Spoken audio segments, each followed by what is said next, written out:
So now we're on to the economy. People are ultimately divided by class more than nationality. I'm going to say strongly agree on this one. My justification for that is that I really do believe there is this common struggle that comes from being poor. And I think that those who are wealthy, no matter where they're from or where they go, as a general blanket statement, I think they're going to be fine.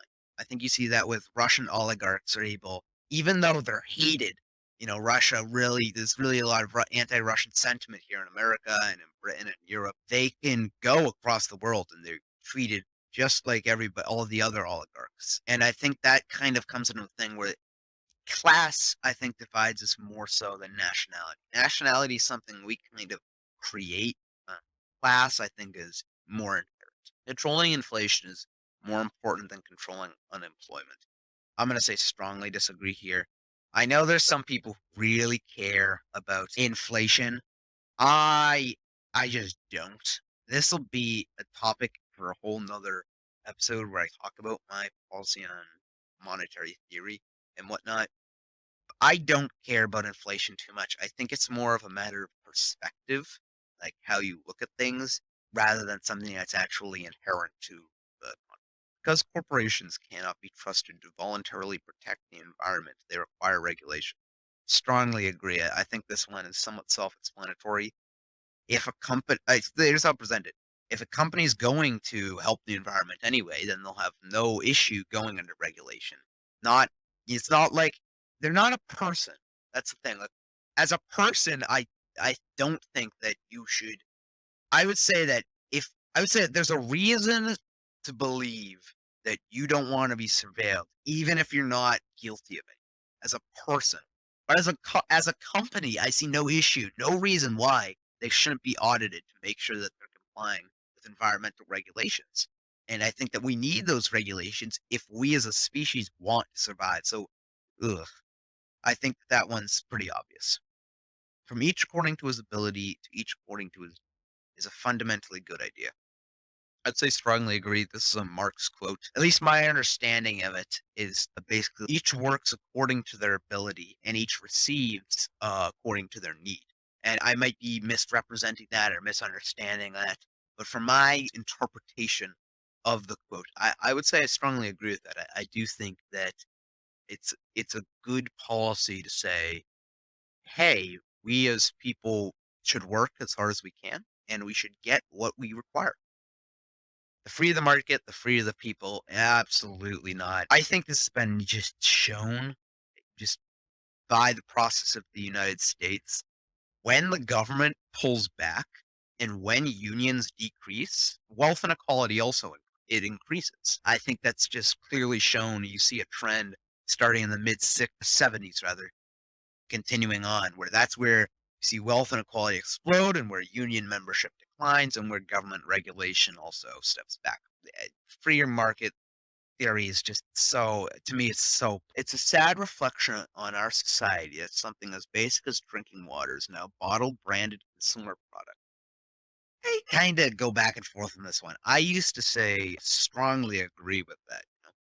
And then I had someone explain it to me and look at it through a different lens, which was basically like, hey, isn't it quite amazing that we as humans have taken this thing, water, and made it so widely available that I could go downstairs right now and grab a bottle of water. No matter where you are, you could have that with you. Isn't that amazing? And I kind of heard that. I was like, you know what? Yeah, I agree.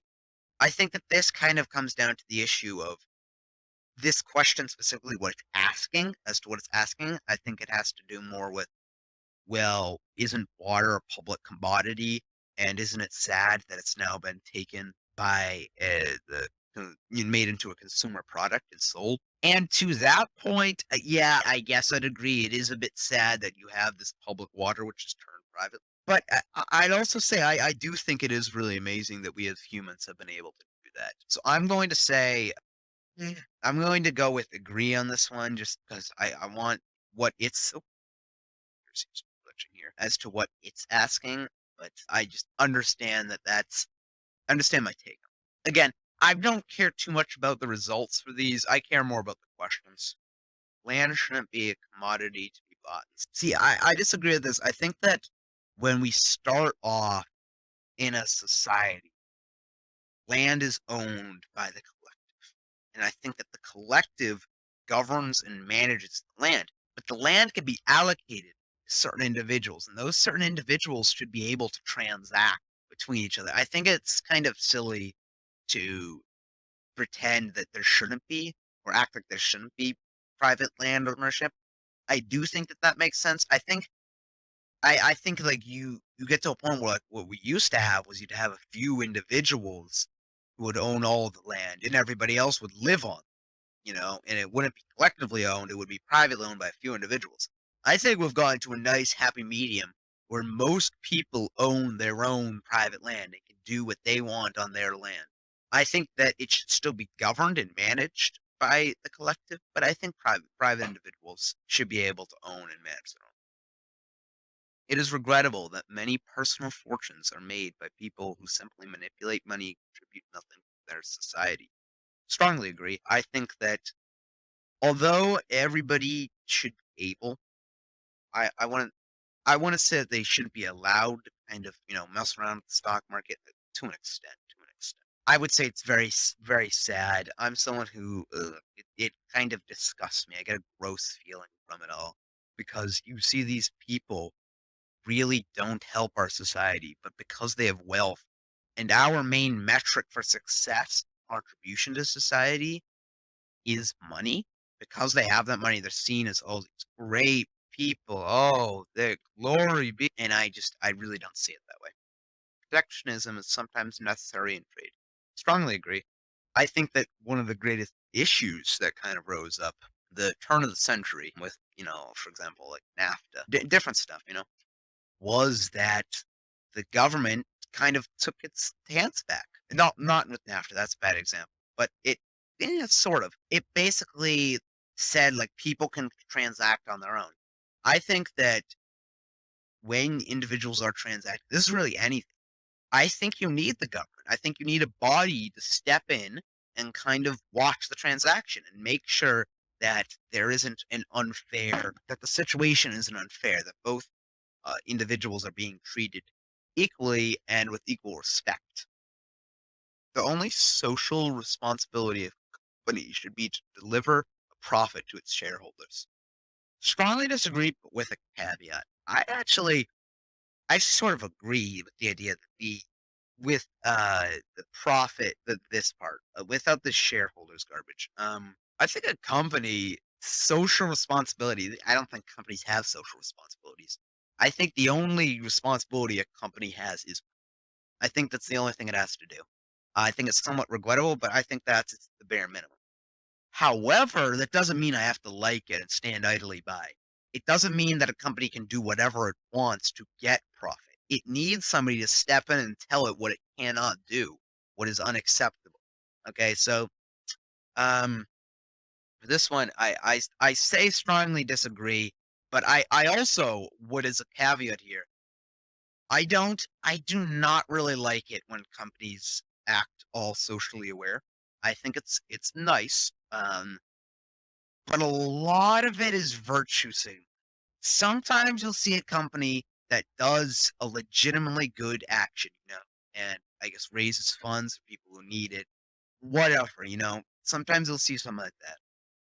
But I think a lot of times the what these companies give away is nothing. It's nothing. It's time. It's a bit of time and a bit of effort, and they don't actually contribute any.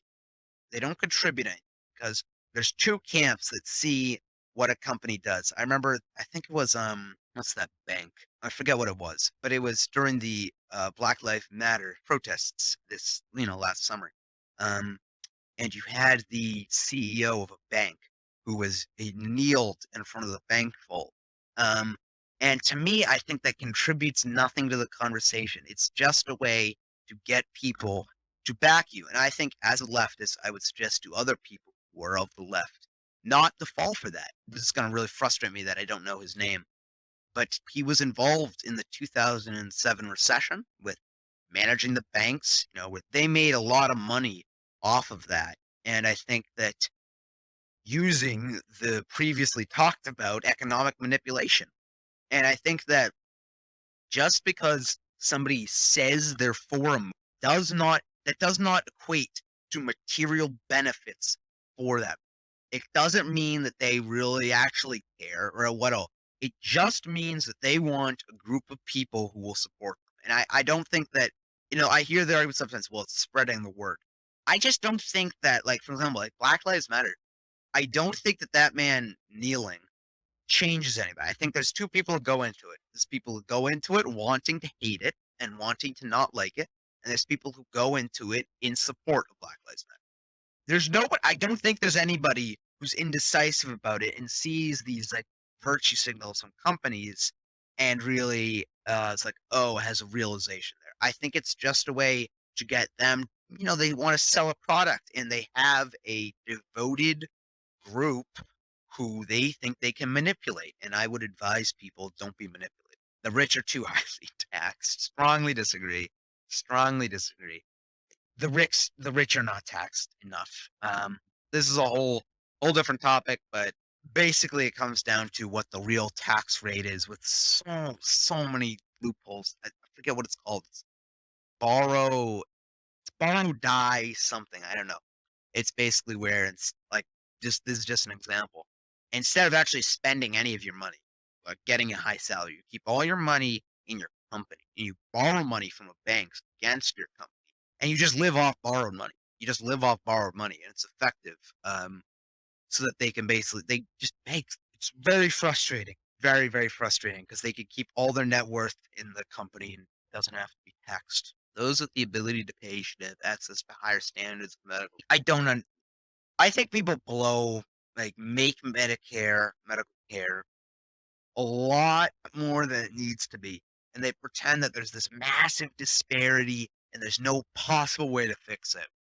I see it more as a structuring thing than like a physical cap on the potential. I think that we could definitely provide adequate medical care to anybody who needs it. And I think it's an issue if we don't. And it's intricacies, lots of different stuff, but I definitely think that they shouldn't be able to get better medical care off of public situations. Look, if you have money and you have some sort of illness, whatever, you have that you want to get treated medically, all the better for you. You can go out and use your money and you can do whatever you want. But I don't think it should come at the expense of people. I don't think it should be like, well, certain people don't deserve this medical care because X, Y, and Z. That's kind of my mentality. I think there should be a public set that provides medical care, and I don't think money should come into that at all. Now, if you really believe in your private solution, you should be able to go do whatever you want. That's kind of my mentality. But I think publicly we should have a good stand. Governments should penalize businesses that mislead the public. Oh, absolutely, absolutely. I hate corporate marketing leads them to do horrendous stuff. I think the consumer needs to be protected just as much as the worker, and I think, you know, I really do think I hate when corporations and companies do this. And I think that a government should really step in. A genuine free market requires restrictions on the ability of predator multinationals to create monopoly. Yo, absolutely. This is the biggest issue. This is the biggest issue that I see with capitalism. And the reason I can only see it as regulated and I can only see it in the consumer market. It's just that over time, disparities grow. I think that's just a basic fact. And those disparities just keep on snowballing. So you have these certain um, predators who will accumulate enough wealth and enough power so that they become unstoppable and they're basically monopolies. So now we're on to social values. Abortion when a woman's life is not threatened should always be illegal. Strongly disagree. Now, I don't get into the whole abortion debate too much, and that's because in my personal life, I actually somewhat against. I would advise against it, but I'd say I believe life begins at conception and ends at brain death. So I'm not really for abortion. I think that you can argue it a lot of different ways when life starts, when it doesn't. But I think when it comes down to a legal question, all of that goes out the window because it's not my place to say. It's just not. I think that that's the hard stance I'll take. We can debate all day, go back and forth about why is abortion, why is it good, why is it bad. Yada. I do this. I have a friend who actually disagrees with me on that topic, and we'll go back and forth on it. But when it comes down to it, my personal views mean zero when it comes to the choice of a woman to decide what she does with her own body. I think that I think that the husband should get some say in certain instances. I think there should be some, you know, it's their baby. I think that they should be able to make some decisions. But I really would stand on the side of the woman there of, she should be able to do what she wants without the government stepping in. Because again, I just don't see that. I don't see the government being that purpose. I think the government should really step in when it comes to protect the collective, not dictate what individuals should do. All authority should be questioned. I'm going to go with strongly agree here, but again, with a caveat. Yeah, I think all authority should be questioned, of course. Some people take this to the most absurd conclusions. And look, I do believe all authority should be questioned. I will stand by that. Okay. But you question it, you find out that the authority has backing, and then you stop. You don't keep going. Like you don't keep trying to find absurd reasons why this thing isn't true. That's what I hate about people who don't believe in the vaccine. Now they have the right to not believe in the vaccine. I'm not going to infringe on that. But from my point of view, it just seems like they're questioning an authority way too far. Way, way, way, way too far to an extreme where at first it's totally fine. Like I was skeptical of Johnson and Johnson. I don't think they're a very trustworthy company. And there was that stuff with, I don't know, the brain or whatnot. I don't know what happened there. But, I was questioning of it. So I got a different vaccine. But I'm not once it's proven that the vaccine works, you know, and that it's immensely helpful to stop the whole COVID, I'm like, how could you not before this? It just doesn't make sense to me. So that's kind of my mentality. An eye for an eye and a tooth for a tooth. Strongly disagree. This is odd. What a silly policy. This is the policy that I think also causes a lot of the mess that happens in the Middle East. So, for example, like a country does a terrorist act, and it's horrible, like 9/11, absolutely horrible. Um, what Osama did, really, I've seen some people who kind of come down on the line of like, oh, it's understandable, you know. I'm not like that. I don't someone attacks my country, I do get upset. I consider myself patriotic there. I get upset and I think that some action should be taken to try and stop this. For example, at the start, I could kind of see this whole war on terror. But then you start invading foreign countries and you stay in those countries for 20 years and you invade Iraq, even though it has nothing to do with this. And this is my policy. I just really hate it because I think it leads to, if you think about it, A does something bad to B does something bad to A, and to react, A does something bad to B does something bad to A. It's an infinite regress. It's a race to the bottom. You just keep making the situation worse. And I think that that's how humanity will eventually end. I think it's that we can't forgive and let go. We need to constantly retaliate, and that's gonna one day it's gonna take us too far. Taxpayers should not be expected to prop up any theaters and museums that cannot survive on a commercial basis. I'll go with disagree, but let me just tell you this. Let me just tell you this. Of all the things that I think you should cut, it would be publicly funded museums. Now look, I know I consider myself an artsy person. I really love theater. Museums a bit less so, but I love the Museum of Science. Very interesting. And I love it, honestly. However, I just feel like taxpayer dollars should go to something that the collective really needs, you know. And there's so much that we as a society really And I think that's really at the bottom. I think that there should definitely be privately funded theaters and museums, which is why I disagree with it, because I think if not, you would have just private ones, and that would be, weird. But I think it would be the first thing I'd get it would be the first thing to go if I had to remove some.